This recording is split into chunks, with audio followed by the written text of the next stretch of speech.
Ladies and gentlemen, today I take you back to a time when ambition and desperation pushed men, women, and children across a wild, untamed land, across the deadly frontier trails of 19th century America. We remember these pioneers as heroes, but too often we forget the price they paid in blood, sweat, and silent suffering. When we think of the pioneers traveling westward along the Oregon, California, and Mormon trails, we often imagine brave faces, covered wagons, and endless plains. But behind the idealized image lies a stark and brutal truth. Death was a daily companion. It wasn't a question of if someone in your wagon train would die. It was when and how many. Thousands of men, women, and children perished during the treacherous journey across the frontier. In fact, it's estimated that 1 in every 10 people who set out on these trails never reached their destination. The routes stretched over 2,000 miles, often through hostile terrain with no towns, no doctors, and no safety net. Every step forward was a step deeper into danger. There were so many graves along the trails that travelers referred to the routes as roads to death. Often, burials were rushed and shallow. Wooden markers were quickly carved, if at all, and sometimes rocks were piled to keep wolves from digging up the remains. Families left behind loved ones within mere feet of where they camped the night before, forced to keep moving forward in order to survive. And it wasn't just the dying that was brutal. It was the living with death that left people shattered. Imagine watching your child succumb to fever with no medicine to ease the pain. Picture having to bury your spouse by the roadside, with no time to mourn. For many, the trail became not a journey of hope, but a slow, grinding march through grief. Death wasn't a surprise. It was expected. The brutal reality was that survival came at the cost of witnessing suffering that would scar the survivors for life. Among all the dangers that loomed over the frontier trails, raging rivers, hostile weather, wild animals, and accidents, none were as silently deadly or as feared as disease. And of all the illnesses that stalked the pioneers, cholera was the most ruthless executioner. Cholera struck fast and without warning. Caused by contaminated water, it spread like wildfire through wagon trains where sanitary conditions were poor and clean drinking water was scarce. One infected person could start a chain reaction that wiped out dozens within days. Symptoms began with severe diarrhea and vomiting, quickly leading to dehydration, shock, and death, sometimes within hours. It was a swift, merciless killer, and it didn't discriminate. Imagine waking up one morning to the sounds of coughing and retching, only to find several members of your group collapsed by noon. There were no doctors, no hospitals, no cures, just the constant dread that you or your child might be next. Those who fell ill were often too weak to walk or ride, and the sick were sometimes left behind, dying alone on the vast plains while the wagons pushed onward. Travelers knew cholera season all too well. Between late spring and early summer, especially along the Platte River in Nebraska, entire segments of wagon trains were decimated. Survivors recounted passing dozens, sometimes hundreds, of makeshift graves, barely marked, just mounds of earth and a wooden stick, all victims of the same invisible terror. Even worse, there was no understanding of germ theory back then. People didn't know how the disease spread, which led to confusion and fear. Some blamed bad spirits, others blamed spoiled food, but few realized it was the very river they drank from that was poisoning them. Water sources used by large groups became deadly traps, and even the most cautious travelers found it nearly impossible to escape infection once it entered the group. Cholera turned the already dangerous journey into a living nightmare, robbing families of their loved ones in a matter of hours. It didn't just kill the body. It shattered morale, darkened hope, and reminded everyone that survival on the frontier was as much about luck as it was about strength. While disease claimed the most lives, the trail was no less dangerous in its physical demands. Accidents were not rare mishaps. They were a grim part of the everyday reality on the frontier. Wagons, though iconic symbols of the westward movement, were heavy, unstable, and unforgiving. Just one misstep could lead to horrific injury or sudden death. Each wagon weighed thousands of pounds and was packed tightly with food, tools, supplies, and personal belongings. There were no brakes, only rough wooden wheels and a team of oxen or mules pulling it. Steering was difficult. Roads were non-existent. Travelers navigated rutted terrain, steep inclines, and loose gravel. If a wagon hit a rock, rolled down a slope, or tilted in a rut, it could overturn with devastating consequences. People walking alongside could be crushed beneath the wheels or pinned beneath the wreckage. Children, often allowed to walk or run beside the wagons, were especially vulnerable. There are countless tragic stories of mothers watching in horror as their children slipped and were run over before they could scream. Limbs were frequently broken, or worse, amputated, without anesthesia or proper tools. River crossings were even more treacherous. Without bridges, travelers had to ford rivers with uncertain depths, strong currents, and muddy bottoms. Oxen could lose footing. Wagons could get swept away or stuck mid-crossing. If a river was too deep, travelers might attempt to caulk the wagon beds and float them. But this was a gamble that often failed. People drowned. Belongings were lost. Bodies sometimes floated downstream and were never recovered. Even the smallest task could go fatally wrong. A man unhitching a mule might be kicked in the head. A woman cooking over a fire might get burned if the wind suddenly caught the flame. A child climbing on a wagon might fall and break their neck. And when these accidents happened, there was no emergency help. No hospitals, no surgeons, no pain relief. Only whatever aid could be offered by the hands of fellow travelers, most of whom were exhausted, untrained, and just as terrified. In a world where every action was a risk, staying alive required not just endurance, but constant attention and sheer luck. Hunger on the trail was not an occasional discomfort. It was a gnawing, relentless force that haunted nearly every step of the journey. While pioneers set out with as many supplies as their wagons could carry, flour, dried meat, beans, rice, hardtack, and coffee, it was never truly enough. The journey westward took months, often longer than expected due to weather delays, illness, broken wagons, or rough terrain. As time dragged on, food stores dwindled, and rations grew painfully small. Every ounce of food had to be planned, packed, and protected. Spoilage was common. Sacks of flour got wet during river crossings. Meat went rancid under the blazing sun. Mice, insects, and even mold claimed their share. Some families began the journey with luxury: salted pork, dried fruits, canned goods. But by the end, they were boiling leather scraps or chewing on parched corn too hard for human teeth. Hunting was unreliable. The herds of bison and deer thinned as more pioneers crossed the land. Game became harder to find, and not everyone knew how to hunt, let alone skin and cook wild animals safely. Ammunition was limited, and a missed shot could mean another day without meat. Fishing was possible in some regions, but poles and bait didn't always yield results. When desperation set in, people turned to whatever they could find: tree bark, prairie roots, wild berries, though some were poisonous and caused more deaths than nourishment. Oxen, once used to pull wagons, were sometimes slaughtered and eaten when no other meat was available. And in the bleakest, most tragic cases, such as during snowbound disasters in the Sierra Nevadas, there were reports of cannibalism.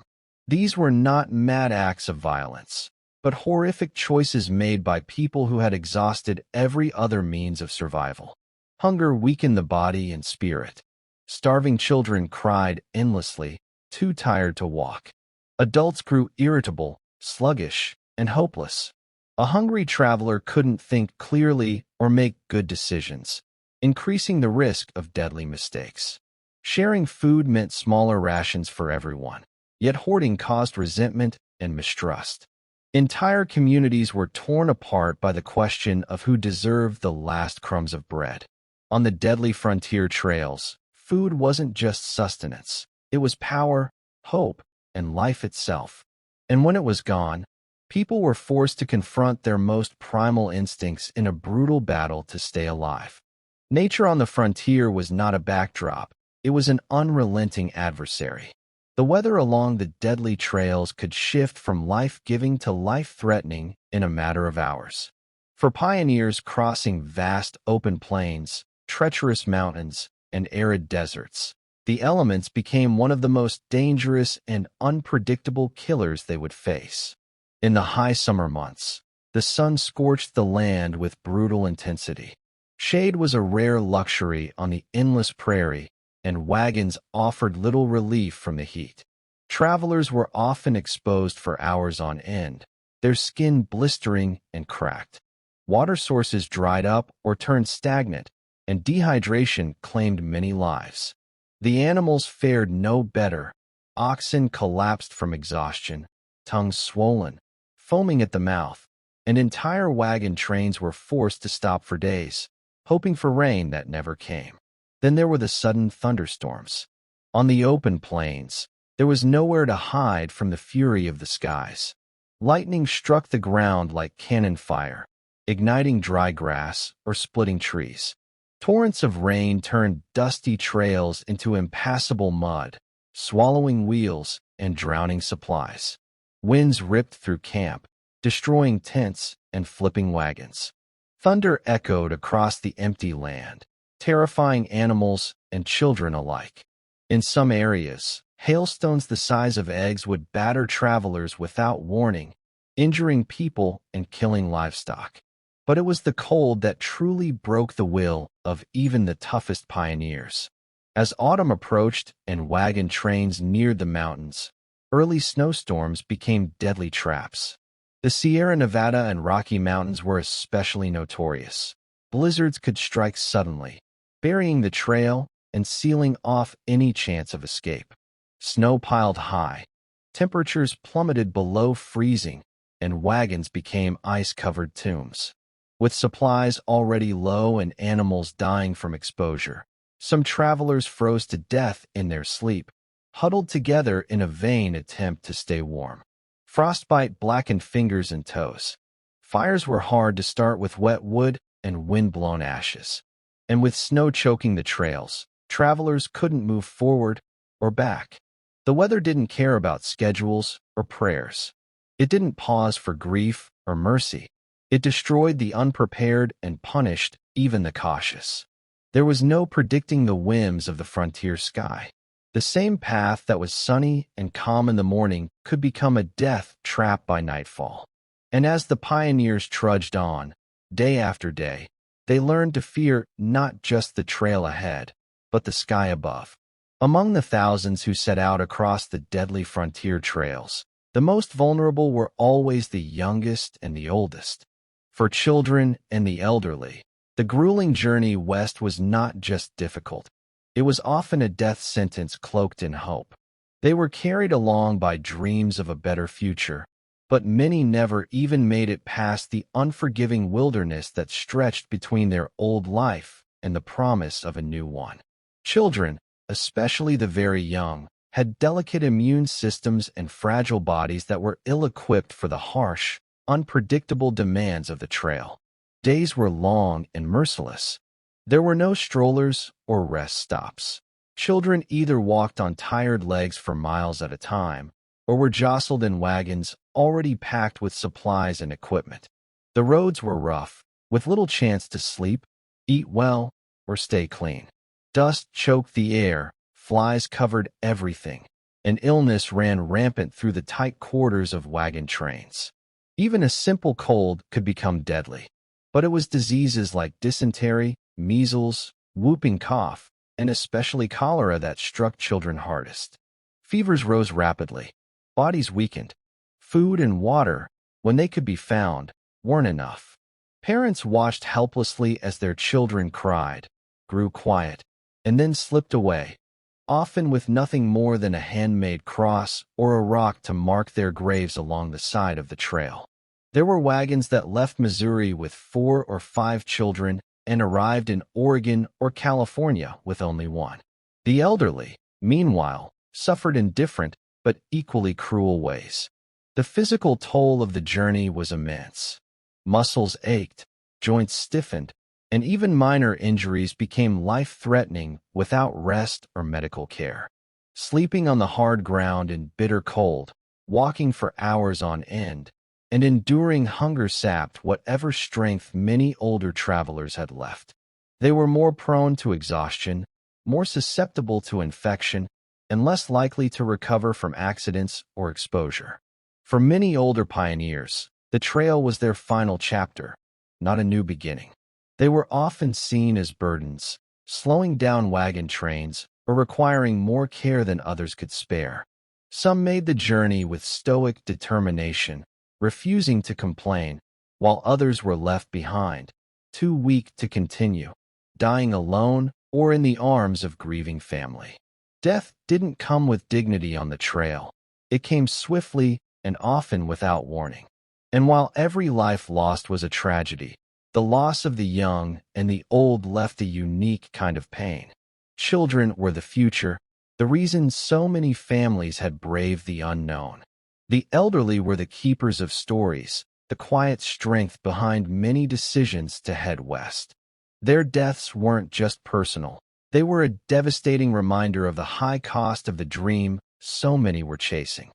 Though many travelers on the frontier hoped for a peaceful passage, the reality was far more grim. The threat of violence, both random and targeted, hung like a shadow over every mile of the trail. While some interactions between settlers and native tribes were peaceful or even cooperative, the brutal truth is that the westward expansion was soaked in conflict, tension, and bloodshed. And it wasn't only Native American resistance that pioneers feared. Bandits, outlaws, and desperate men looking to exploit the weak made the trails dangerous even beyond the forces of nature. For settlers, the journey began in uncertain territory and moved deeper into lands that were often already inhabited. As more wagon trains pushed west, they trespassed on tribal hunting grounds, sacred sites, and seasonal homes.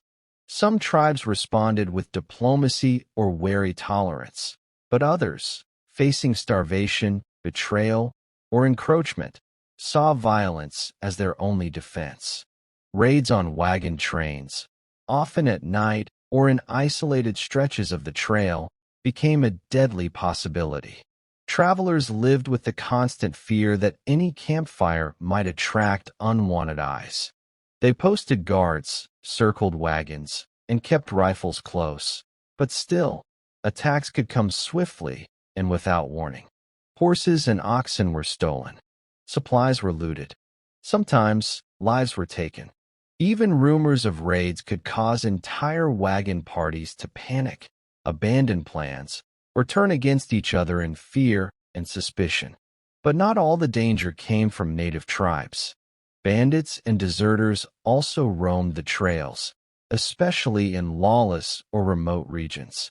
These were men with nothing to lose. Some ex-soldiers turned rogue, others drifters who preyed on the desperate.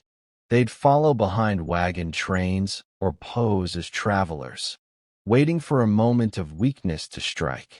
A separated family, a broken axle, a storm that scattered the group. Any sign of vulnerability could mean robbery, assault, or worse. Women and children were especially at risk during these encounters. There are harrowing accounts of travelers being kidnapped, of wagons being burned, of entire families disappearing into the wilderness with no trace. And justice, if it ever came, was often too late. There were no sheriffs out on the trail, no cavalry to come riding in. The only protection pioneers had was each other, and sometimes that wasn't enough. Even those who survived violent encounters carried the scars. Fear became part of the journey. Every rustle in the bushes, every distant cry, Every glimpse of movement on the horizon could trigger panic. Sleep was light, and weapons were never far from reach. The psychological toll of living under constant threat wore people down, turning hopeful settlers into hardened survivors. The trail demanded not only physical endurance, but constant vigilance. It was a land without laws, where violence could erupt at any moment, and where the price of letting your guard down was often paid in blood. Perhaps nothing haunted pioneers on the deadly frontier trails more than the slow, gnawing fear of running out of food.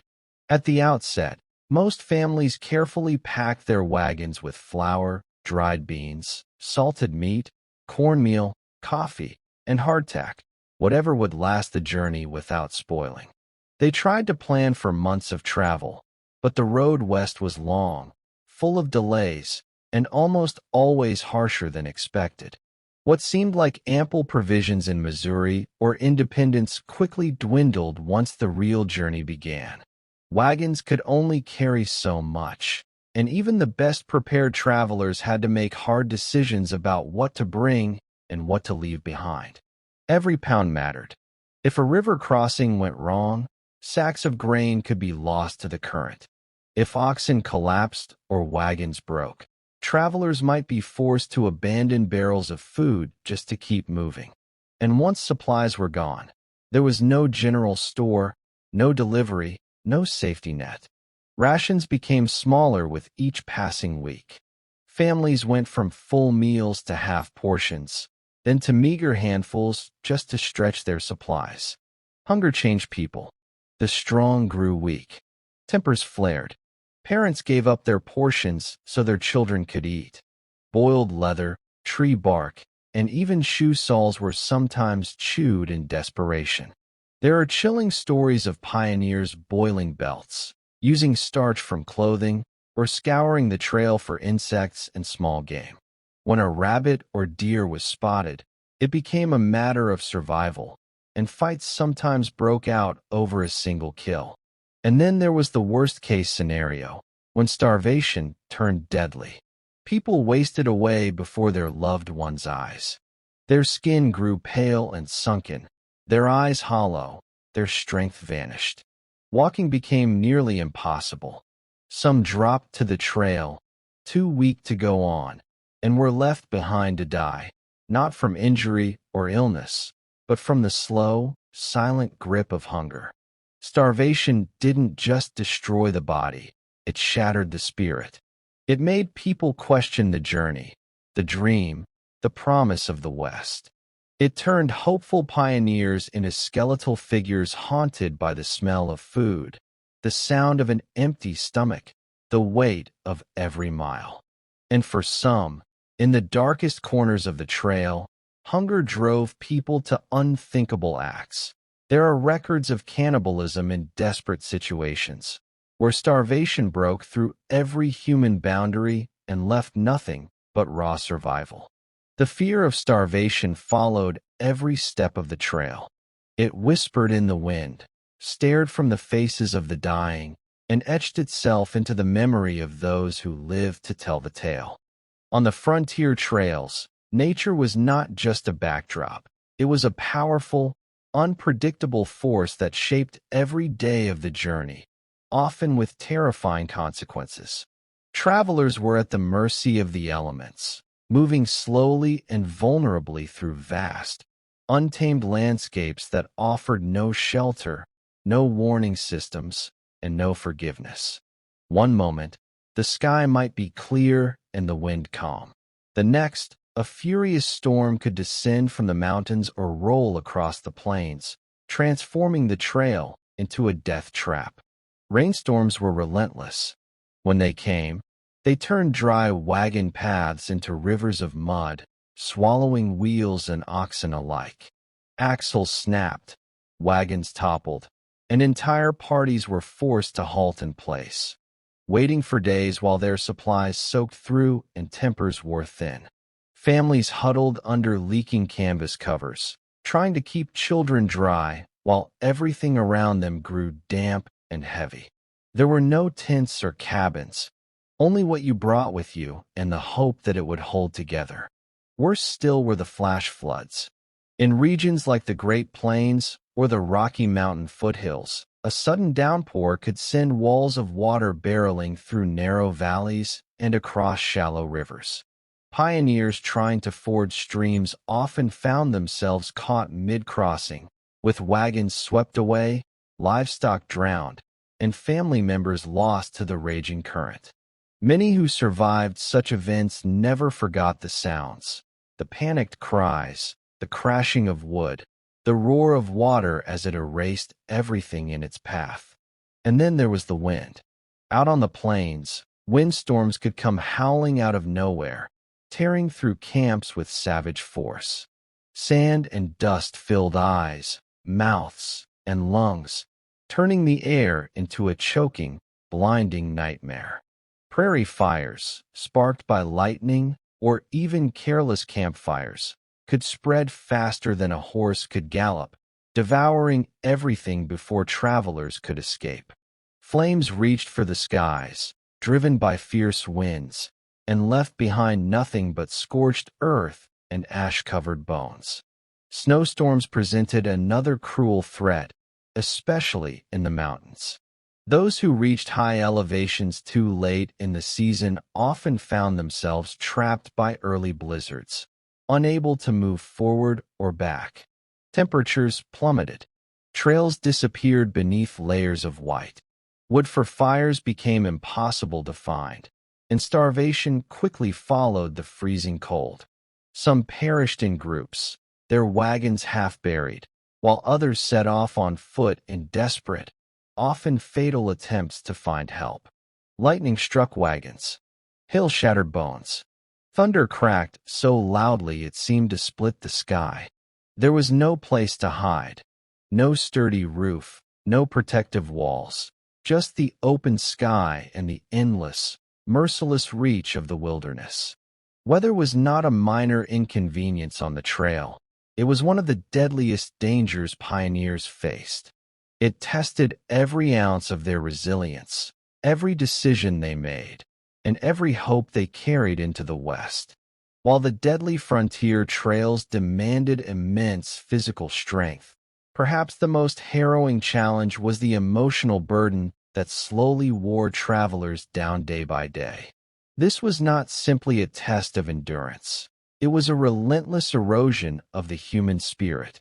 People left their homes with hope burning bright in their hearts, but the endless miles, constant danger, and overwhelming uncertainty often transformed that hope into quiet despair. From the moment the journey began, settlers faced stress that never truly lifted. Every creak of a wagon wheel, every distant howl at night, every stretch of horizon with no end in sight chipped away at their courage. They were surrounded by strangers, bound together by necessity more than trust, often walking for hundreds of miles beside people they hardly knew. Forced into tight quarters, sharing resources, navigating conflicts, and trying to survive together in harsh, unfamiliar land. Loneliness was one of the most silent yet destructive companions on the trail. Many left behind not only their homes, but extended family, friends, and entire communities. Letters from home were rare, and news traveled slowly or not at all. There was no certainty that anyone back home was even still alive. For young women, mothers, and widows traveling alone or with children, the burden was even greater. They bore the weight of protecting their families while hiding their own fears and fatigue. Grief was constant. Death was not an abstract idea on the trail. It was a frequent, often brutal reality. A child might die from fever within a single day. A husband could be crushed beneath a wagon wheel. A sister might wander off and never return. And there was no time to mourn. Graves were shallow, often dug quickly by the side of the trail, marked with a simple cross if time allowed. Families had to move on, their hearts raw and aching, with little chance to properly grieve or recover. Mental exhaustion blurred into hopelessness. Some pioneers gave up entirely, sitting down beside the trail and refusing to go on. Others experienced emotional breakdowns, what might now be recognized as trauma or depression, but at the time was called losing their wits. There are haunting accounts of men who spoke to no one for days, of women who wept through the nights, of parents who stopped speaking after losing a child. In such a high-pressure environment, where fear and sorrow coexisted with physical pain, many simply could not cope. The psychological strain also tore at relationships. Fights broke out between travel companions, sometimes escalating into violence. Trust disintegrated. Decisions became harder, whether to keep moving forward, turn back, or split from the group. Morale would rise and fall with the weather, with the terrain, with every rumor of a better route or a nearer water source. Some days brought hope, a sunrise over a ridge, a safe river crossing, the sight of buffalo or antelope. But others brought only silence and the crushing realization that the journey still had so far to go. Children lost their innocence quickly, witnessing suffering and death that few should ever see. Elders aged faster under the weight of responsibility and fatigue. Faith, for many, was the only thing left holding people together. Faith in God, in destiny, in the dream of land and freedom at the end of the trail. These 10 brutal facts remind us that the journey west was not paved with gold or guided by ease. It was carved through suffering, sacrifice, and sheer will. The deadly frontier trails were a crucible that tested the limits of human endurance. For every mile gained, there was a price paid in blood, bone, and broken spirit. And yet, despite the unimaginable hardships, thousands still chose to chase the promise of a better life, driven by hope that flickered even in the darkest hours. Their stories are not just tales of survival. They are powerful testaments to human resilience. Today, we walk on roads built over the same earth they once struggled across. And if we listen closely, the echoes of their courage still speak from the dust of those old wagon trails.